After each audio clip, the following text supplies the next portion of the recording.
नमस्कार, मेरा नाम है धर्मेंद्र और मैं गंभीर मुद्दा के एक साप्ताहिक कार्यक्रम में आप लोगों के साथ उपस्थित हुआ हूँ। जैसा कि आप लोग जानते हैं कि उत्तर प्रदेश में चुनावी बिगुल बज गया है और चुनावी बिगुल बजते ही पार्टियों में उठापटक चालू है, कौन कितने बड़े नेता को अपनी तरफ शामिल कर लेता है। इसकी शुरुआत हुई पिछले हफ्ते स्वामी प्रसाद मौर्य जी ने 5 साल बाद उनको याद आया कि उनके स्वामी जो हैं वो गरीबों और पिछड़ों के हितैषी नहीं है, इसलिए उन्होंने समाजवादी पार्टी ज्वाइन कर ली।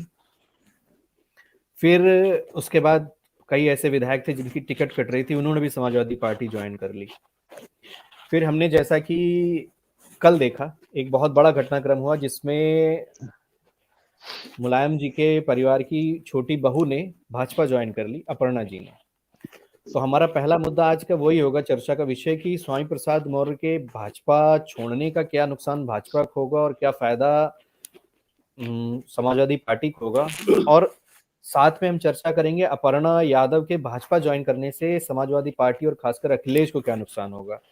तो हमारा जो पहला सवाल है कि स्वामी प्रसाद मौर्य के समाजवादी पार्टी में आने से समाजवादी पार्टी को क्या फायदे होंगे, इसके संतराम जी आप अपने विचार बताइए, क्या फायदे होंगे उनके आने से।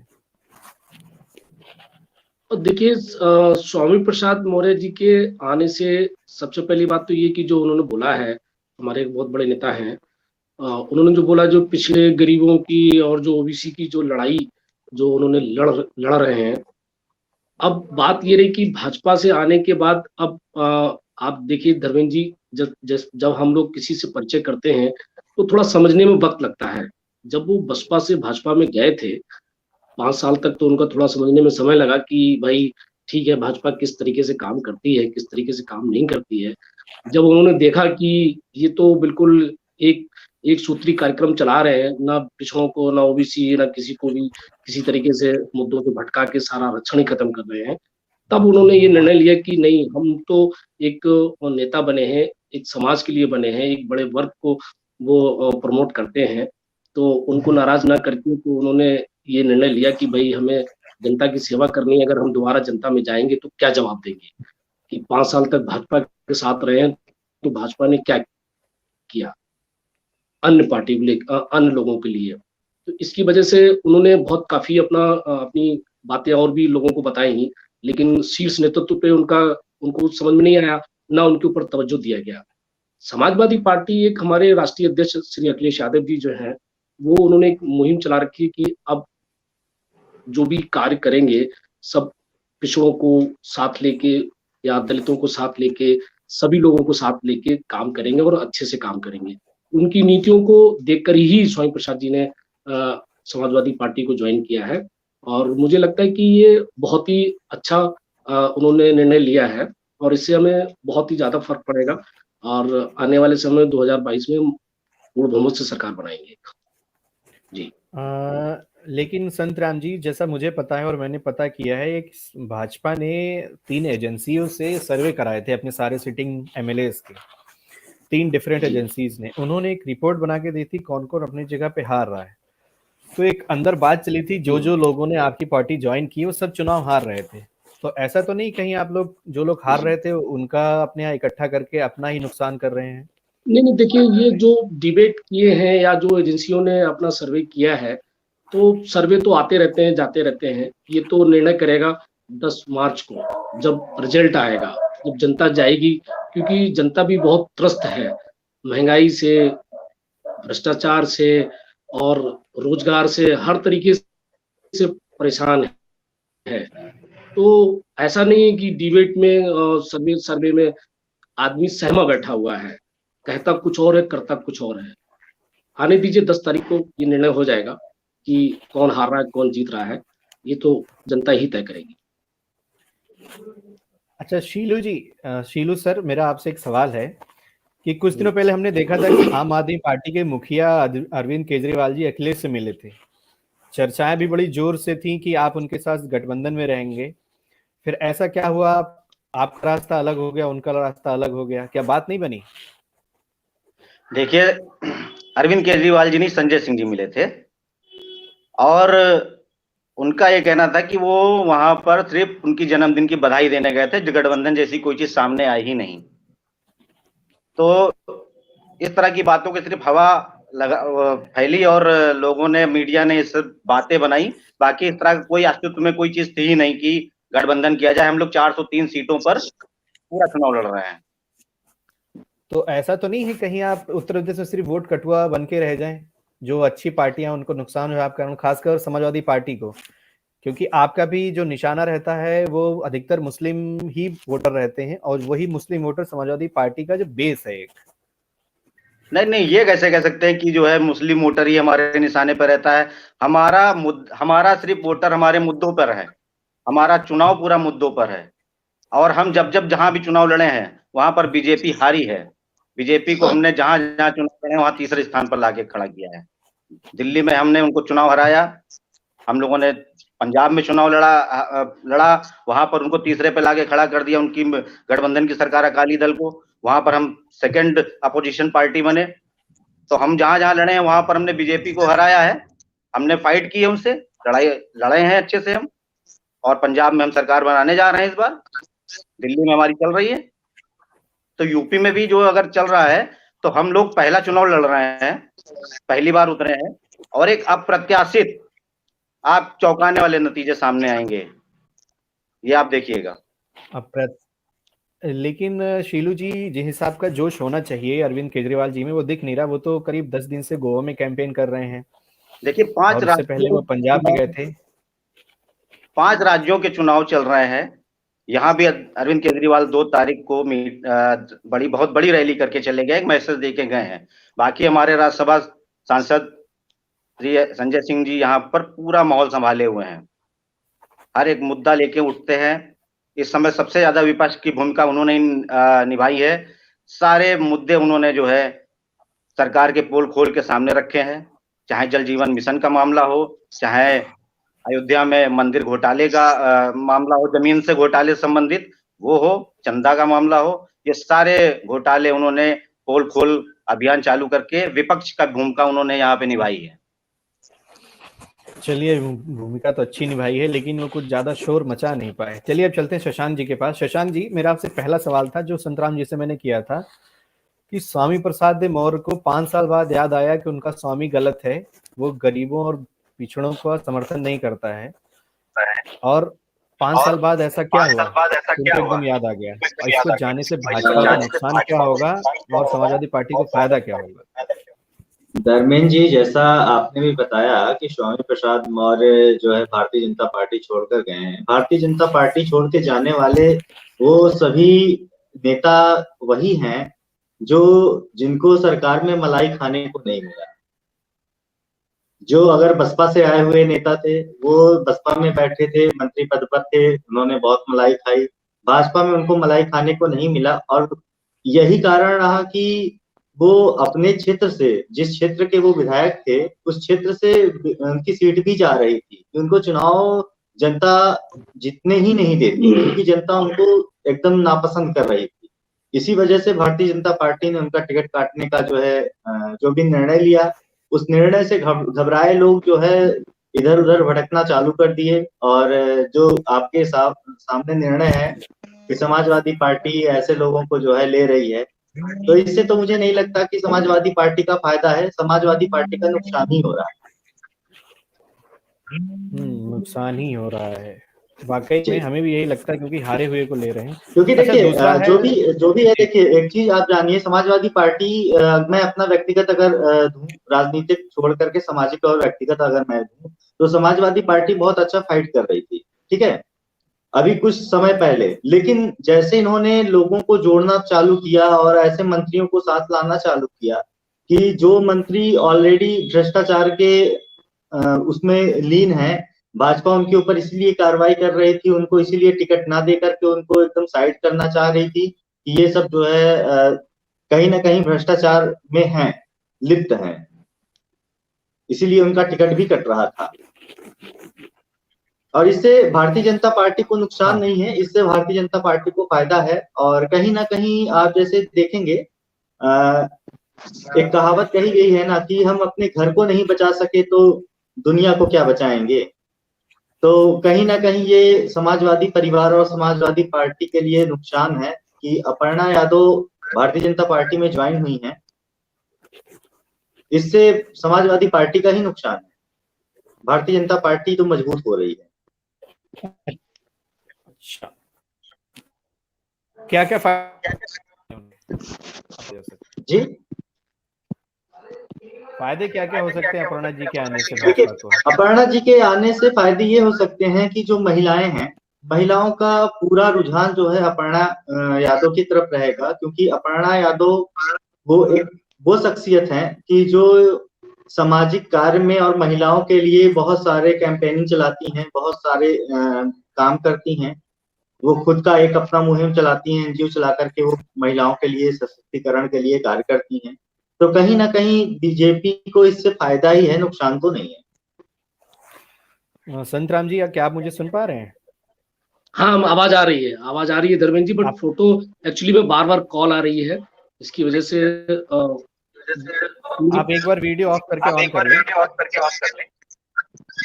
एक सेकंड कर रहा हूँ, क्योंकि अगला सवाल मेरा आपसे ही है, बहुत जोरदार। एक सेकंड बस रुकिए।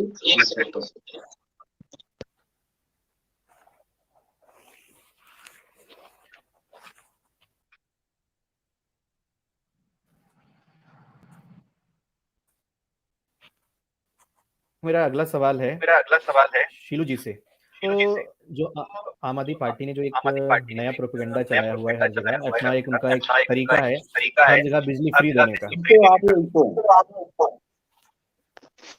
आप म्यूट कर लें शशांक भैया। चलिए संतराम जी आ गए हैं, संतराम जी से अगला सवाल करते हैं।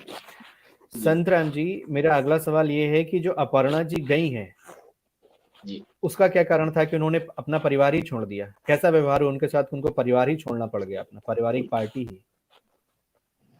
देखिए धर्मेंद्र जी, ये लोकतंत्र है और सभी लोग स्वतंत्र है, कौन कहाँ क्या जाता है ये अपनी अपनी राय है। और रही बात परिवार की, तो परिवार में अगर 10 बर्तन हैं तो खटकते ही हैं कहीं ना कहीं। लेकिन अब इससे ये साबित किया जाए कि नहीं समाजवादी पार्टी को बहुत ही ज्यादा नुकसान होगा, या बीजेपी इस बात का सर्टिफिकेट दे रही है कि नहीं अब तो हम पूर्ण बहुमत की सरकार। अभी एक वीडियो जिस समय अपर्णा जी को साल पहनाई जा रही थी, तो आपके ये बीजेपी के केशव प्रसाद मौर्य जी हैं, वो अपर्णा जी से अकेले में कह रहे हैं कि अगर पत्रकार अगर आपसे पूछे तो कह दीजिएगा पूर्ण बहुमत की सरकार बनने जा रही है। तो हमारे राष्ट्रीय अध्यक्ष जी का कहना है कि समाजवाद जो है हर जगह हावी है इस समय, और ये लोग डर रहे हैं काफी, और कोई चीजें मिल नहीं रही हैं तो ये सेंध लगाने का काम कर रहे हैं। और कोई बात नहीं, शशांक जी आपने जैसे बोला भी कि केशव प्रसाद मौर्य जी को मलाई खाने की नहीं मिला तो इसी वजह से ये लोग चले गए, ऐसा कुछ नहीं है। मलाई खाने के लिए खुद आप ये देखिए कि बीजेपी सरकार में और ये जितने आरएसएस के लोग बैठे हुए हैं शीर्ष नेतृत्व पे, वो काम किसको करने दे रहे हैं? आपके सांसद और विधायक, आपका एक विधायक की ये हालत है कि अगर थाने में उसका कोई कार्यकर्ता अगर पहुंच जाए तो उसको फोन करने से डरते हैं ये लोग। तो रही बात केशव प्रसाद मौर्य, उनकी स्वामी प्रसाद मौर्य जी की, तो वो तो एक अलग बात है कि मलाई नहीं खाने दे रहे हैं, किस तरीके से क्या करने दे रहे हैं, कैसे नहीं करने दे रहे हैं, ये तो समय बताएगा 10 तारीख को कि किसको फायदा हुआ किसको नुकसान हुआ। और बाकी ये लोकतंत्र है, आना जाना लगा ही रहता है, कौन कहाँ जा रहा है काम कहाँ नहीं जा रहा है, इससे कोई ज्यादा फर्क नहीं पड़ने वाला है पार्टी को। शशांक जी जवाब दीजिए इस बात का।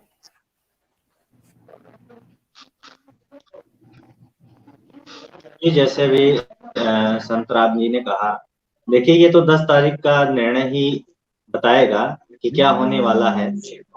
और हम तो यही कहेंगे कि आप लोग जो है तैयारी बना के रखिए, बाबा जी आ रहे हैं, फिर से पुनः सरकार बना रहे हैं।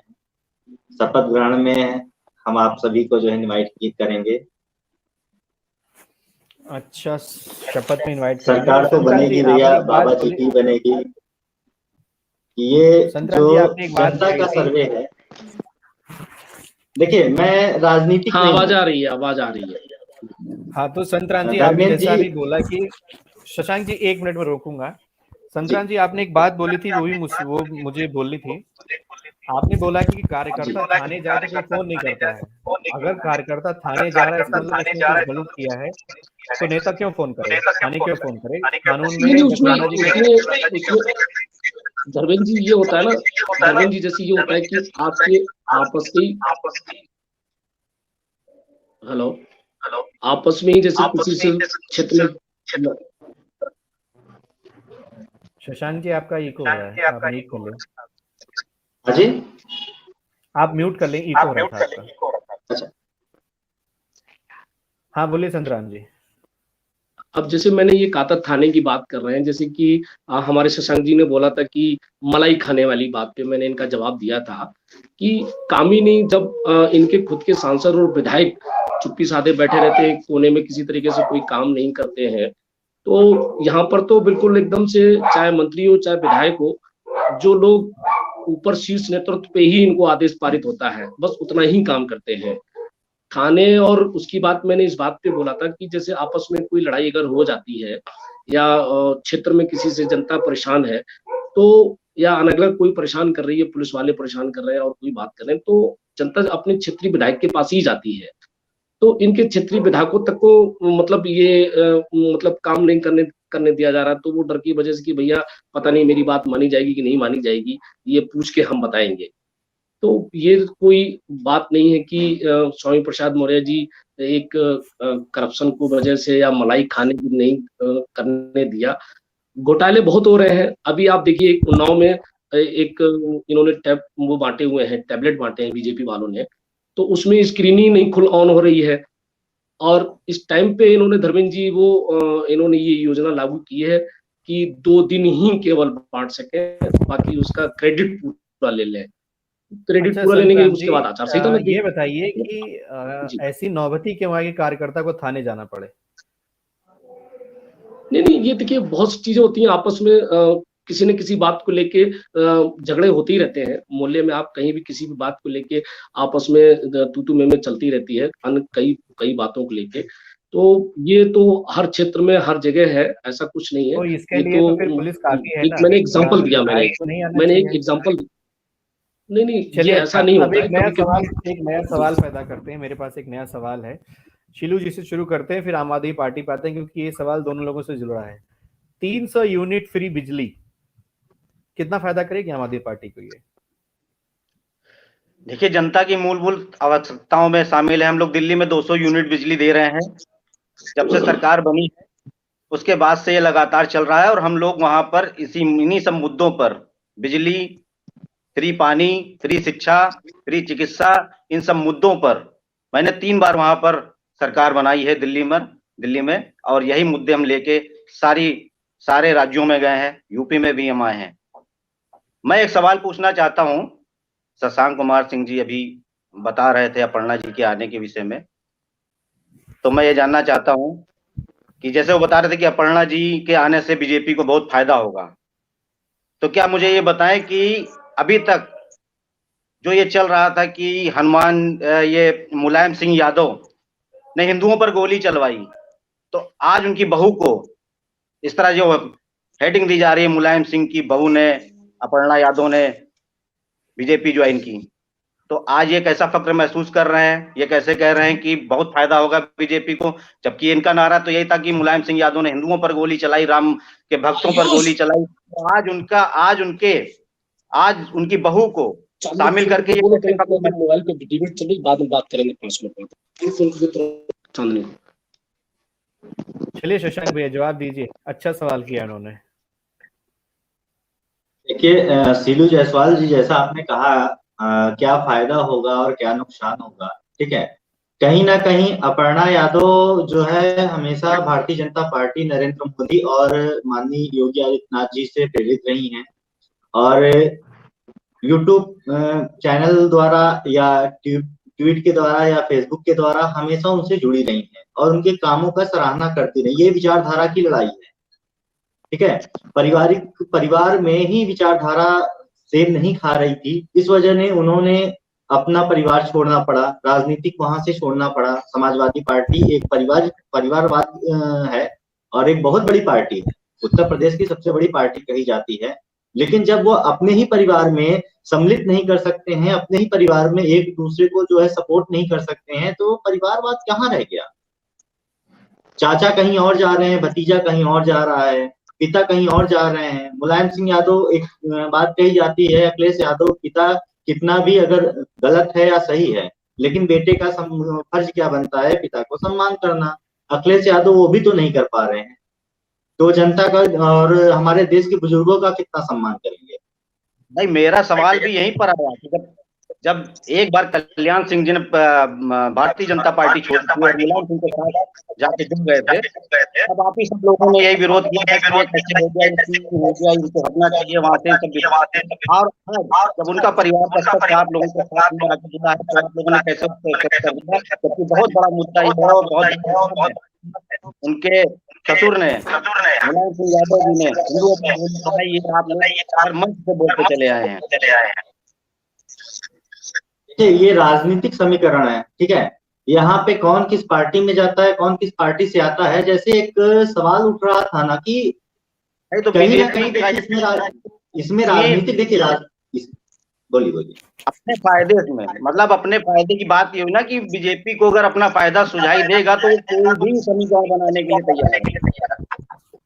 देखिए ऐसा नहीं है, आम आदमी पार्टी को भी अगर फायदा दिखेगा उत्तर प्रदेश में तो आम आदमी पार्टी भी अपना जगह बनाएगी। ऐसा नहीं है, आम आदमी पार्टी दिल्ली प्रदेश में जो है सरकार बना के काम कर रही है।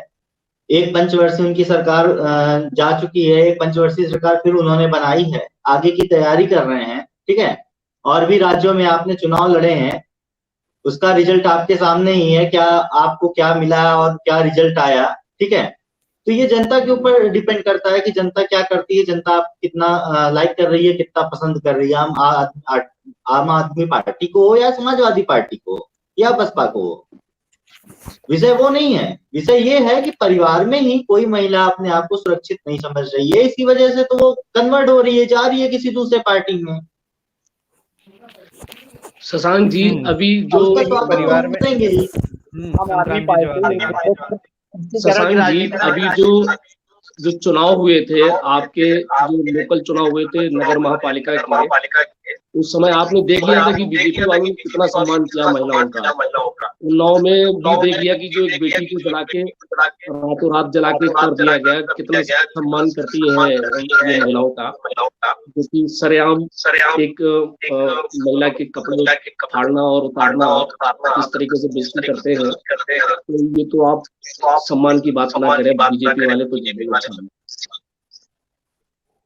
ये जो है संतराम जी, सम्मान की अगर बात ना की जाए तो जो है भारतीय जनता पार्टी इसीलिए मानी जाती है कि वो महिलाओं का सम्मान करती है, ठीक है। और जिस भी महिला के साथ ऐसा हुआ है उस पर भारतीय जनता पार्टी ने एक्शन लिया है, वहां की प्रशासन ने एक्शन लिया है, जिस नेता ने ये किया था उसके ऊपर भी कार्रवाई की गई। और रही बात समाजवादी पार्टी की बात कह दिया जाए तो भैया अगर आप इतिहास उठा के देख लें, ठीक है, तो मुलायम सिंह के राज्य में क्या नहीं होता था, अखिलेश यादव के राज्य में क्या नहीं होता था। माफियाओं को पनाह आप लोगों ने ही तो दिया है, बढ़ावा तो आप लोगों ने ही दिया है। मथुरा में राह तो चलते माफिया आज की तारीख में देख लीजिए कि आपके लखीमपुर कांड में जो टेनी मिश्रा जी है, उनको संरक्षण देके बीजेपी क्या कर रही है? नहीं देखिए, टेनी मिश्रा जी के संरक्षण में अगर बीजेपी ने उनके ऊपर, नहीं ऐसा नहीं है कि दिन दहाड़े किसानों के ऊपर गाड़ी चढ़ा के उनको मारा जा रहा है, और बीजेपी वाले आज भी मिश्रा जी को अपने मंत्रालय में जगह दिए हुए हैं।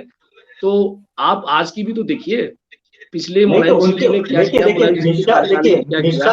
और हमारे राष्ट्रीय अध्यक्ष अखिलेश यादव जी, देखिए टेनी मिश्रा जी तो वहां पे मौजूद ही नहीं थे, तो इसलिए उनको तो शामिल ही नहीं कर सकते। जो घटना पे था नहीं उसको कैसे नाम तो उनका आएगा, उनके पुत्र ने भाई नाम फेस तो वही कर रहे हैं, उनके बेटे को तो कोई नहीं जानता है। देखिए जिनके पुत्र ने ये काम किया था, जिनके पुत्र की वजह से ऐसा हादसा हुआ था, उसके ऊपर कार्रवाई की गई ना। ऐसा तो है नहीं कि उनके ऊपर कार्रवाई नहीं की गई, उनको गिरफ्तारी की गई, उनकी कार्रवाई की गई, जांच कराई गई, जो है जो भी निर्णय मिला है सभी के सामने है। लेकिन अगर जब पिता गलती करता है तो पुत्र को सजा नहीं दी जा सकती ना।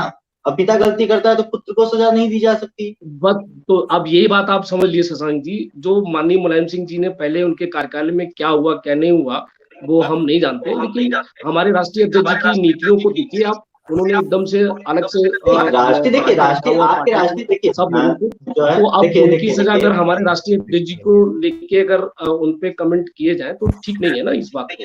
नहीं देखिए, राष्ट्रीय जी अध्यक्ष तो देखिए कार्यकाल में ऐसा कुछ भी नहीं हुआ, हमारे अध्यक्ष नहीं जी के ऐसा नहीं है। कार्यकाल देखिए में आपके 12 से 17 के जी मुलायम जी के राज्य में जितना माफिया का दबदबा नहीं था, उससे ज्यादा दबदबा जो है अखिलेश यादव जी के उसमें हुआ है।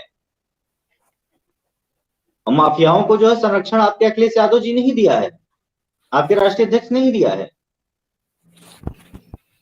अभी भी दे रहे हैं। सुशांत जी भी अपनी जगह अपने मुद्दों पे सही हैं, संतराम जी भी। संतराम जी, मेरा एक आखिरी सवाल है आपसे। अभी जो मैंने शीलू जी से पूछा था 300 यूनिट फ्री बिजली, पहले आम आदमी पार्टी ने लॉलीपॉप थमाया आम जनता को 300 यूनिट फ्री बिजली का। 2 दिन बाद अखिलेश यादव जी ने भी घोषणा कर दी अपने मंच से कि हम भी 300 यूनिट बिजली फ्री देंगे। तो क्या अखिलेश जी के पास अपना आइडिया नहीं है? अपना आइडिया नहीं, क्या वो सब चोरी कर रहे हैं, नेताओं को दूसरी पार्टी से बुला रहे हैं, फ्री बिजली वाला धर्मेंद्र जी एक छोटा सा इस पे हम तर्क रखते हैं।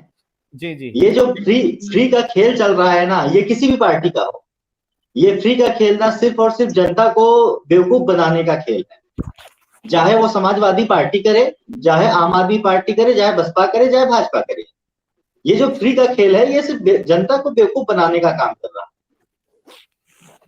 शीलू जी जवाब दीजिए, आप कुछ कह रहे हैं। भैया जब यूपी की बात आए, दिल्ली की बात आए तो हम लोग बेवकूफ बना रहे हैं, और आप जब बंगाल चुनाव लड़ने जाए तो आप 300 यूनिट बिजली भी फ्री दें, महिलाओं के लिए यात्रा भी फ्री दें, और आम आदमी पार्टी उत्तर प्रदेश से खरीद कर दिल्ली में बिजली फ्री दें, तो वो सब बेवकूफ बनाने की बात कर रहे हैं। अरे करने की नीयत होनी चाहिए, नीति और नीयत की बात है। आप क्यों 8 रुपए आप 3 रुपए पे लेके आए पूरा 5 साल गुजर गया। अब इलेक्शन आया है तो आप तेल भी फ्री दे रहे हैं, राशन भी फ्री दे रहे हैं, और वैक्सीन भी फ्री दे रहे हैं। देखिए अगर हम इस पे अगर बात आप कह रहे हैं 3 रुपए यूनिट की जा रही है बिजली का बिल, ठीक है, फ्री तो नहीं दिया जा रहा है ना, उसकी एक मानक दर ली जा रही है, जितना उसका कास्ट बन रहा है गवर्नमेंट उस पर टैक्स छोड़ करके वो पैसा ले रही है। लेकिन जैसे आपने अभी बताया कि दिल्ली में बिजली और पानी फ्री मिल रहा था, ठीक है, दिल्ली के ही कितने क्षेत्रों में ऐसा हुआ है कि जो बिजली का बिल 600 रुपए 700 रुपए आता था, ठीक है, उनका बिजली का बिल 1500 रुपए 2000 रुपए 4000 रुपए 10,000 रुपए ऐसा आना चालू हो गया था। उस पे आपकी सरकार ने क्या किया? नहीं, हमारे यहाँ 200 यूनिट तक बिजली फ्री है। आपको दिल्ली में अगर कोई रहता है तो कुछ लीजिए, 400 पर भैया उस दिल्ली में रहता भी है, और ऐसा नहीं है कि दिल्ली में हम नहीं रहते हैं, हमारा परिवार नहीं है, हमारा घर नहीं है, लेकिन अभी भी हमारे पास उसका रिजल्ट है। अगर आप कहें तो नेक्स्ट डिबेट में आपको उसका रिजल्ट निकाल कर दिखा दिया जाएगा, और वहां की जनता की राय भी हम आपको निकाल करके दिखा देंगे। हाँ, वो तो आप लोगों का है ना पैटर्न की, गिने चुने 100 लोगों का 100 लोगों की राय लीजिए। बस शीलू जी इनका यही काम है कि दूसरों के ऊपर उंगली उठाना और अपने आपने जो बात कही उस बात पे मैं बढ़ चढ़ के दिखाना। वो आज सर्वे भी चल रहे हैं, लोगों की राय लेके 10 लोगों की दिखाते हैं, बीजेपी के फेवर में बोलते हैं। भैया उत्तर प्रदेश में अगर देखा जाए धर्मेंद्र जी, अगर उत्तर प्रदेश में देखा जाए तो आम आदमी पार्टी तो सफा है, उसका नाम ही नहीं है कहीं।